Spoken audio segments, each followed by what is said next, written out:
Un feliz y bendecido día para todos. Que hoy el Dios de la gloria colme de bendiciones cada una de sus vidas, conforte sus corazones y les llene de su paz y de su gozo. Continuamos compartiendo la preciosa palabra del Señor, en esta ocasión tomando como base de la meditación el Evangelio de San Mateo en el capítulo 24, los versos 10 al verso 14. Estos textos y le hemos colocado a manera de título a la reflexión señales ignoradas. Y hoy más que nunca, si preguntásemos a cualquier hermano, a cualquier creyente, acerca de qué piensa del tiempo que estamos viviendo, seguramente nos dirá que estamos viviendo el tiempo en el cual las señales ya están cumplidas. Generalmente se escucha hablar acerca de eso, de que las señales ya están cumplidas, ya se cumplieron, o que sencillamente se están cumpliendo delante de nosotros.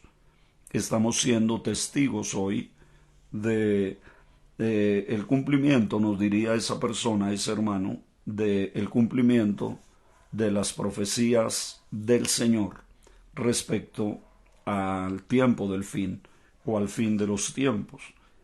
Es sin embargo importante reflexionar acerca de lo que el Señor Jesús estaba compartiendo con sus discípulos y lo que los discípulos tal vez también pudieron entender, pudieron comprender. Cuando ellos le preguntan al Señor por las cosas que van a suceder, la primera respuesta del Señor la encontramos en Mateo 24 y el versículo 4. La primera respuesta que el Señor le da a los discípulos es: mirad que nadie os engañe. Versículo 4 dice: respondiendo Jesús les dijo: mirad que nadie os engañe. Y es allí donde comienza la disertación del Señor acerca de la pregunta que le han hecho o las preguntas que le han planteado. Mirad que nadie os engañe. Esto nos lleva a pensar que una de las señales más propicias, y yo creo que en esto de hablar de señales, tenemos que decir que hay dos tipos de señales. Las señales de afuera, las señales que se dan en el mundo, las señales que se pueden observar fuera, y las señales que necesariamente están relacionadas con lo que sucede dentro de la iglesia, lo que sucede dentro del pueblo del Señor. Hablábamos que las parábolas nos muestran el avance del reino de los cielos en relación al mundo, y las cartas escritas a las iglesias o a los ángeles de las iglesias en Apocalipsis nos muestran el avance del reino o el avance del evangelio dentro de la iglesia. Y las parábolas nos muestran, por lo menos la primera parábola, nos muestran un decrecimiento en el fruto, en el resultado de la labor de la iglesia. Y las cartas nos muestran también un decrecimiento en la vida espiritual de la iglesia, en la vida de relación con Dios de la iglesia. En ese orden de ideas, el Señor Jesús le dice a los discípulos: miren que nadie los engañe. Luego les dice: porque vendrán muchos en mi nombre diciendo yo soy el Cristo, y a muchos engañarán. A veces uno nota dentro de la iglesia que pareciera que o la iglesia no ha leído lo que Jesús dijo, o a la iglesia no le interesa lo que el Señor Jesús dijo. Porque allí dice: a muchos engañará. Y si es muchos, quiere decir que el engaño sería bastante fuerte, sería bastante grande. A muchos engañarán. ¿Y quién los engañará? Bueno, los falsos cristos, los falsos profetas y todas aquellas personas que pretenderían ser algo sin ser nada. A muchos se engañarán. La primera carta que se escribe en el libro de Apocalipsis es la carta a la iglesia de Éfeso. Y una de las características de la iglesia de Éfeso es que había probado a los que se dicen ser apóstoles y no lo son, y los halló mentirosos. Desde el mismo comienzo de la iglesia, el engaño comenzó a producirse y a introducirse dentro de la iglesia. El engaño más fuerte no es el que viene de afuera. El engaño más fuerte es el que se da dentro de la misma iglesia. Y podemos decir que la falsa doctrina más destructiva, más dañina, más perjudicial, es aquella que se gesta dentro de la misma congregación, dentro de la misma iglesia. Hace unos días conversaba con alguien acerca de cómo se produce una falsa doctrina, una falsa enseñanza. Nosotros tendremos mucho cuidado de los que vienen de afuera pretendiendo enseñarnos algo, pretendiendo enseñarnos algo novedoso, pero a veces las falsas doctrinas se gestan dentro de la misma congregación, entendiendo doctrina como una enseñanza. Luego podemos decir que una falsa enseñanza se convierte en una herejía, y una herejía puede llegar a convertirse en una secta. Pero ¿cómo nace una falsa doctrina? Bueno, lo primero es que hay un pensamiento de alguien, y generalmente dentro de la iglesia, dentro de las congregaciones, por más que querramos o no querramos, hay personas pensando diferente a lo que se les está enseñando. Hablo de personas buenas, hablo de personas, de creyentes fieles, honestos, sinceros, pero que tienen algún pensamiento muy diferente a lo que se está enseñando, muy diferente al planteamiento de su líder, de su pastor, y cualquier persona puede llegar a pensar diferente. Claro, la Biblia nos dice que en lo que hemos llegado sintamos una misma cosa, sigamos una misma regla, pensemos una misma cosa. Y la Biblia nos enseña también a no pensar más de lo que está escrito. La Biblia nos encamina en tener un pensamiento centrado en la palabra del Señor. Pero no hay opción, no hay posibilidad de evitar que alguien piense diferente. Ahora, cuando hay un pensamiento diferente que se queda solo allí, en un pensamiento, pues seguramente no va a trascender. Sentarse uno con los hermanos a dialogar, sentarse uno con los líderes a dialogar, incluso sentarse uno con los pastores a dialogar, pues se da uno cuenta que hay diferentes maneras de pensar, hay pensamientos diversos, hay tantos pensamientos diversos como cerebros hay, y eso a veces es inevitable. Incluso hay personas que piensan y tienen pensamientos diferentes en cuanto a las creencias de la iglesia. Hay algo que debe unirnos siempre y es lo fundamental. Eso no puede tener variaciones ni discusiones. Lo fundamental es lo que debe unirnos, lo que debe mantenernos centrados. Y dentro de eso, pues hay personas que piensan, tienen un pensamiento diferente en alguna área, en alguna razón. Hay gente que se va a su casa diciendo, bueno, lo que hoy me enseñaron, yo pienso que no es tan así. Yo pienso que hay... Y cuando es un pensamiento y se queda en el pensamiento, pues no hace daño.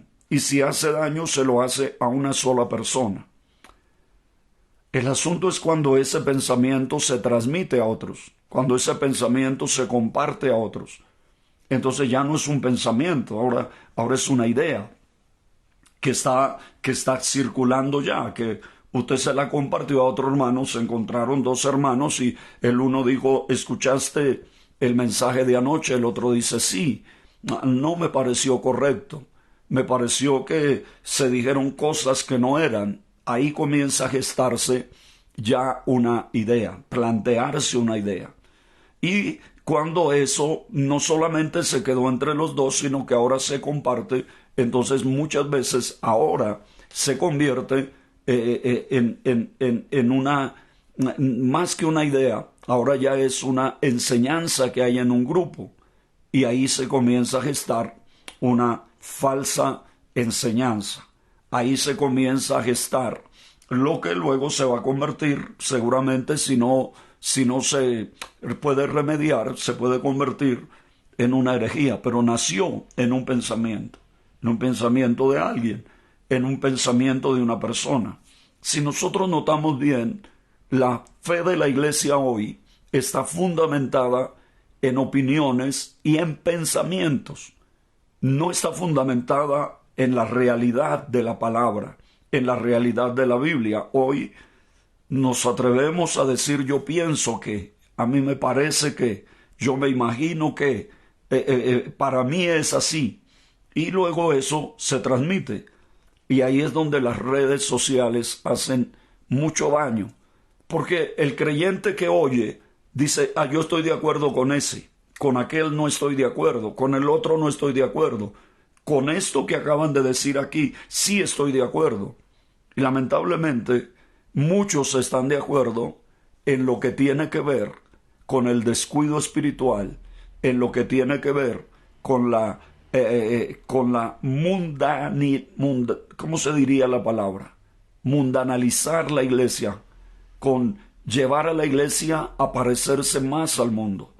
Claro, hay unos cuantos que se van al otro extremo y es no pretender no tener nada que ver con el mundo. Mire que a veces hay falsas doctrinas en el pensamiento de los creyentes, en el pensamiento de los creyentes y en la enseñanza de los líderes.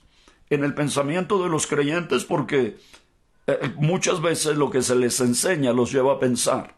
Y en la enseñanza de los líderes porque muchas veces no se toman el tiempo para estudiar la palabra del Señor. Hace tiempos que la Biblia dejó de ser el libro de texto para los predicadores modernos. El libro de texto para muchos predicadores hoy es las redes, la internet. Es el repetir lo que otro dijo, a veces sin analizarlo, a veces sin colarlo, como pudiéramos decir, sino que así se oyó, así se transmitió, así se escuchó, así se le llevó a la mesa a los que estaban esperando el pan de Dios para ese día. Y lamentablemente comienzan a nacer falsas enseñanzas, porque usted piensa que es así, porque usted se imagina que es así. Sabe que muchas veces ni siquiera filtramos lo que pensamos a la luz de la palabra del Señor. A veces ni siquiera tenemos la grandeza de decir, oiga, yo estoy pensando esto, miremos si la Biblia lo aprueba, miremos si la Biblia está de acuerdo, miremos si Dios está de acuerdo. Cuando comenzó el movimiento LGBTI en Colombia y comenzaron a plantearse alguna serie de cosas, recuerdo que le preguntaron a un pastor, ¿usted qué piensa acerca de esto, acerca de lo que se está viviendo ahora? Y este hombre muy responsablemente dijo, no, yo no puedo pensar nada, porque esto no se trata de ustedes y de mí, esto se trata de ustedes y Dios. Y lo único que yo puedo hacer es decir lo que Dios pensó en relación a eso, lo que Dios dice. Yo no puedo pensar, porque si yo pienso, entonces se va a basar en mi opinión, pero no en la opinión de Dios. Por eso, en todos los aspectos, nosotros debemos recurrir a la Biblia, recurrir a la palabra del Señor. No es tarea fácil, no es tarea sencilla, pero es una tarea que no podemos descuidar, que no podemos dejar de lado. Y el apóstol Pablo en la carta a los Colosenses es quizá donde más nos enfoca en esta realidad. Y dice en la carta a los Colosenses capítulo 2, dice: mirad que nadie os engañe por medio de filosofías y huecas sutilezas, según las tradiciones de los hombres, conforme a los rudimentos del mundo, y no según Cristo. Miren, que nadie los engañe. Ya Pablo va un poco más allá, por medio de filosofías y huecas sutilezas, según las tradiciones de los hombres, conforme a los rudimentos del mundo, y no según Cristo. Usted puede tomar un día, hacer una búsqueda acerca de cuántas sectas dañinas hay en el mundo, y se encontrará con que todas nacieron por el pensamiento de alguien. A alguien se le ocurrió pensar que Jesucristo no es Dios, a otro se le ocurrió pensar que, digamos, el aspecto de la revelación de Dios, de la manifestación de Dios, no es como lo dice la Biblia, es como lo piensa él. A otro se le ocurrió pensar que el culto no debe ser así. A otro se le ocurrió pensar que el Espíritu Santo es una mujer y está enseñando eso. A otro se le ocurrió pensar que Cristo es ella. Y a otros, y en fin, hay una cantidad de pensamientos que luego se convierten en ideas que luego se convierten en enseñanzas, y enseñanzas que se convierten en falsas doctrinas, hasta llegar a una herejía y hasta convertirse en una secta que ahora es perjudicial, que ahora es dañina. Entonces, dice también el apóstol Pablo aquí, en Colosenses capítulo 2, versículo 23, dice: tales cosas tienen a la verdad cierta reputación en sabiduría. Pues se presentan como algo muy sabio. Es que este hermano descubrió algo que nadie más había descubierto. Imagínense, la iglesia tiene 2000 años en la tierra. En estos 2000 años no podemos pretender que la iglesia ha estado compuesta de puros ignorantes, de puras personas que nunca fueron capaces de descubrir lo que este otro ahora descubre, lo que este otro ahora encuentra. Y por eso, cuando alguien quiere ponerse por encima de los demás creyentes, pretendiendo, y una de las señales de una secta es precisamente cuando empiezan a pensar que tienen una revelación superior, una revelación que otros no tuvieron, una revelación, una iluminación que es especial de ellos. Y cuando su líder es alguien superior, que fue levantado para algo muy superior a los demás. En 2000 años, el Señor no levantó a nadie así.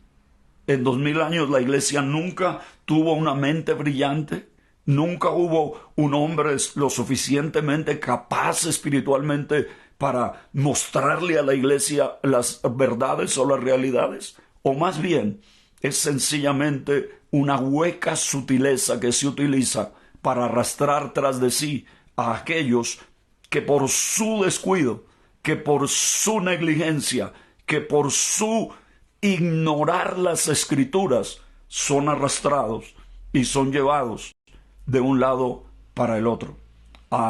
Hace poco nada más se está presentando, y lo están haciendo de una manera secuencial, un escándalo de una iglesia fuerte, de una iglesia grande, porque sus líderes se dejaron llevar, o se arrastraron más bien, a cometer inmoralidades dentro de la iglesia, con jovencitas de la iglesia, con personas de la iglesia, y ahora eso se convirtió en un escándalo. ¿De dónde nace eso? Del pensamiento de alguien que no tuvo en cuenta lo que Jesús dijo. ¿Qué fue lo que Jesús dijo? Mirad que nadie os engañe.